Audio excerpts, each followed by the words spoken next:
Syrie, l'ONU s'alarme des atrocités commises à Alep, en passe d'être reprise par le régime.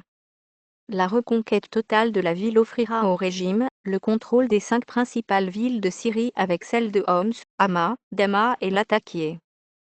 La deuxième ville de Syrie, Alep, est en passe de tomber totalement aux mains du régime et de ses alliés, lundi 12 septembre.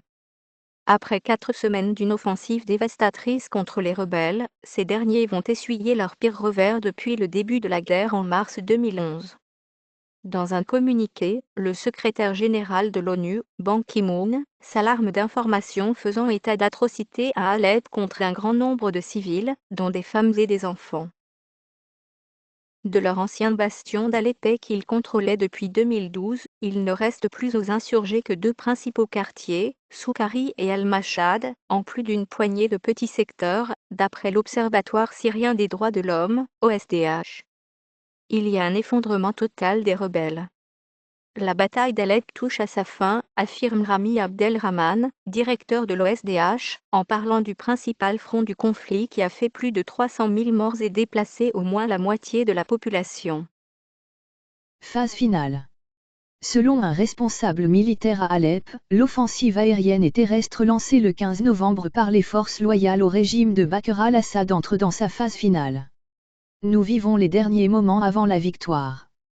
La reconquête totale de la ville offrira au régime le contrôle des 5 principales villes de Syrie avec celles de Homs, Hama, Dama et Latakia.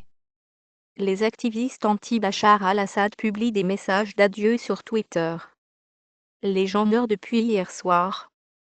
Je suis très surprise de Twitter encore et d'être toujours en vie, décrit la mère de Bana, cette petite Syrienne de 7 ans, depuis le début de l'offensive. La peur est en train de nous tuer. Personne ne peut décrire la peur qui prend le cœur des gens, la frustration et la peur est en train de tous nous tuer, tweet un autre activiste. En soirée, du côté ouest d'Alep aux mains du régime, d'intenses tirs de célébration ont été entendus par des journalistes de l'AFP. La télévision d'État a montré, elle, des scènes de liesse dans le même secteur en déroulant comme bandeau. Les habitants d'Alep expriment leur joie avec la victoire contre les terroristes. Sur les images, on voit des gens crier Allah, Syrie et Bachar et brandir des portraits de Bachar Assad et des drapeaux syriens. Les efforts diplomatiques pour mettre fin au carnage à Alep, comme dans le reste du pays, n'ont jamais porté leurs fruits et les derniers pourparlers américano-russes ont échoué. Fort de ses succès et des soutiens russes et iraniens, le régime a ignoré les appels à la trêve et a poursuivi sa campagne destructrice pour reprendre totalement Alep coûte que coûte.